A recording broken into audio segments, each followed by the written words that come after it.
even if you're put through the most horrible situations, either you can come out using that experience as a better human being, or you can use the experience to become a horrible mess.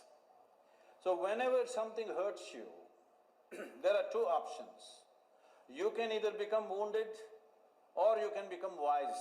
This is the choice. The more things hurt you early on in your life, the wiser you should have become, isn't it? But unfortunately, most people become wounded. This is simply because they just need an excuse to turn their own intelligence against themselves, that's all. Especially if the world around you turns against you, is it not very, very important that your intelligence stands up for you? There's a saying, if you live long enough, you're going to see some things. If you've never run into trouble, problems, been hurt, live long enough. That's all you gotta do.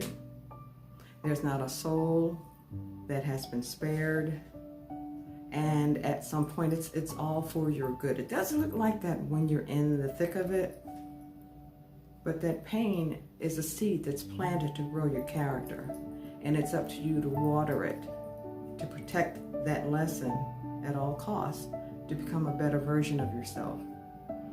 Now, as he just spoke about wounding happens, and it's a choice whether you want to stay there and lick the wound, or if you want to apply salve and bandaging and move on. So here enters the little talk that I'm going to have about grace. What exactly is grace? And what do you do with it? Well, for one thing, Grace is the name that I gave my car, my brand new car at the time, because she came to me at a time when I really needed her the most. She's been reliable, dependable. She is a beautiful car, banged up right now because for whatever reason, people just kept hitting my car. And I stopped getting it fixed at one point. But you know what I also learned is that car protected me. Even though she took the hits, I never did. I never got a scratch. I never got whiplash. I never went to the hospital. Because Grace covered me. Grace is somewhat, or I liken Grace to being like a Band-Aid. The Band-Aid steps in to cover a damage that's already taken place, a hurt, to prevent further hurt or infection. Now, the Band-Aid does not provide any medicinal impact. However, it assists in covering the hurt in order to allow healing to take place.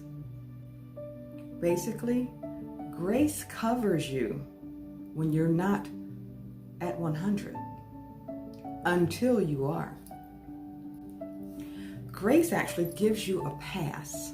It gives you a get out of jail free card, a hand up when you're down, especially when you've made up your mind that you don't deserve it. But far too often we get in the way of allowing grace to do its work. We get in the grace, and let's just go back to the scab, for example. We pick at it, we don't take heed, and so we go right back out and we bump it again, or we altogether block the Band-Aid, or we just think, we got this, and we shoo away any type of grace that we could have. So my question is, how generous do you think you are when it comes to extending yourself the olive branch of grace when you least deserve it? Especially when you were found to be the source of your own disappointment. Think about it and consider giving yourself grace the next time you find yourself wounded, hurting, or having fallen from a slight, from something that you didn't expect, something that would have sidelined you. Extend yourself grace. Grace doesn't undo, it passes over. So we'll move into our affirmation for today. This will be our fourth one. I grant myself a grace covering as I grow into my best self. So the next time you have upheaval in your life or something that